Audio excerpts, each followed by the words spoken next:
All right, that is Brigitte Bousselier of Clone Aid, and she talked about the, quote, parents of the baby, but there can only be one parent, of course, if the baby has indeed been cloned. And we're going to take up that issue right now, this issue of cloning, which we've heard about from Hollywood, Florida, and the dangers of it and the possibilities of cloning. Some of them are very, very frightening. And you may be able to see some of them right now on your screen. But right now, let's go and talk to Panos Zavos, who is in Lexington, Kentucky, and he is the director of the Andrology Institute of America, and he's associated, or was associated, with a gentleman in Italy who claims he is about to clone a child as well. Dr. Zavos, we appreciate your coming with us again. Good afternoon, Pat. It's a pleasure to be with you. Fine. My guess is, from the smile on your face, you're not taking this lady terribly seriously, are you?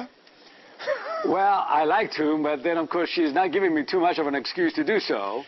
I've testified with this lady before the Congress of the United States and before the National Academy of Sciences, and she really has never impressed me as being somebody that knows too much about what the subject is all about, that is cloning and reproductive medicine and that kind of thing. But it takes a team to do this, Pat, and she may very well put together a team, but she has not shown us any evidence of a team, of a baby, of any scientific evidence, or anything of that sort other than just good looks on the camera. Right.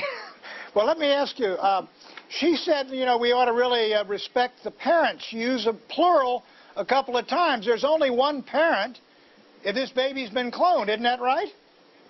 That is correct. The biological parent of that child must be the wife of that husband or whatever it is if it's a couple, because the baby it's a female, and that DNA had to come from a female in order to give birth to a female.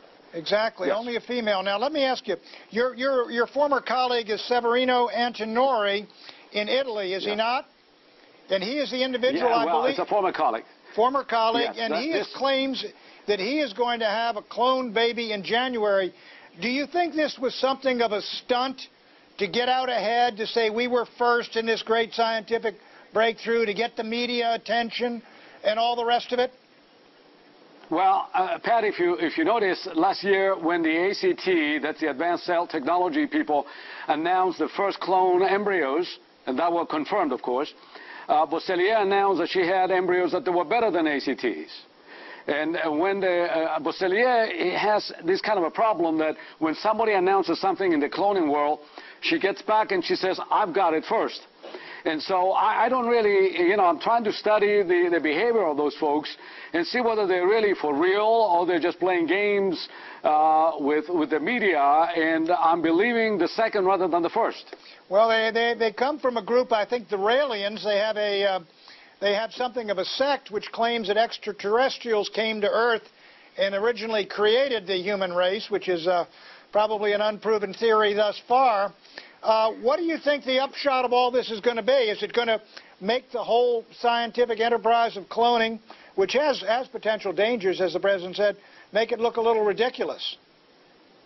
Well, it does, of course, and I regret that very much so, because you know, there are an awful lot of serious efforts that are made out there, and now I think that we're separating those that are serious and those that are not serious, and hopefully in a few days we would know whether Severino has got a baby to show for, and went to Serbia from all places on earth to deliver that baby, and time is going to tell.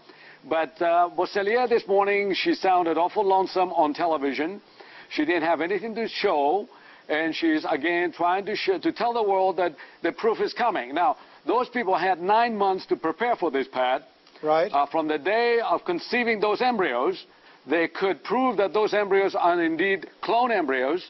During the course of this pregnancy, they could harvest amniotic fluid and test the DNA in the amniotic fluid cells versus the donor, and when the baby was born, could be confirmed as well. Now, they're saying we don't have anything to show for, and time is going to tell. All right, what's happening? I guess the way you confirm this or don't confirm it is you bring in the baby and you take DNA from the baby, and it's got to be exactly the same as the mother. Is that right? As the donor of that DNA, yes, that's correct, which has to be the mother this time. Is the process, however, I mean, you agree that Dolly the sheep that was a legitimate act of cloning and a successful act of cloning. Do you agree with that? And is this process the same? Is this process the same? It is the same, but then, of course, bear in mind that when we do things in humans, we refine those terms and we define those procedures. And therefore, I think that, you know, I've done work in humans and in animals, and I can tell you that when it comes to humans, we do it right. All right, but let me ask you, do you agree with the President that, that this is a very troublesome procedure and he would like to see it outlawed, the cloning of human beings in the United States?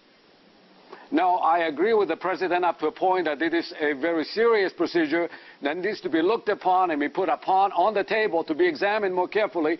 And the U.S. government, just like the U.S. government trying to deal with the North Koreans and the Saddams and the bin Ladens, needs to put this issue on the table and examine it rather than say ban it, because by participating on this process pad and sitting at the table, you have a better control of saying or having something to say about the development of this technology rather than say ban it, because this is not going to be banned and this is not going to go away.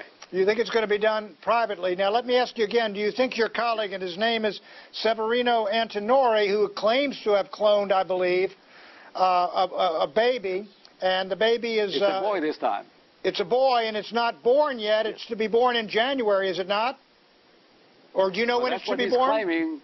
What do you... I have no idea. You have no idea? You're skeptical there, too? No. Oh, absolutely, yeah. I mean, Severino is telling us nothing but a story so far as well. I mean, there's a great deal of evidence here that can be presented along the way in order to sound convincing. And, of course, Severino has done some pieces of scientific work that he has published before, and he knows that in order for people to believe him, he's got to show us the evidence, and he's not showing us a damn thing as of now. And he's produced nothing so far, and he's holding it, I guess, for the big... He's got to have his press conference, too, coming up, right? Well, and he called the Bosselier news conference today as laughable. Now, I hate to think what I'm going to call his. All right. Dr. Zavos, thanks very much. Appreciate it. Thank you, Pat. It's a pleasure.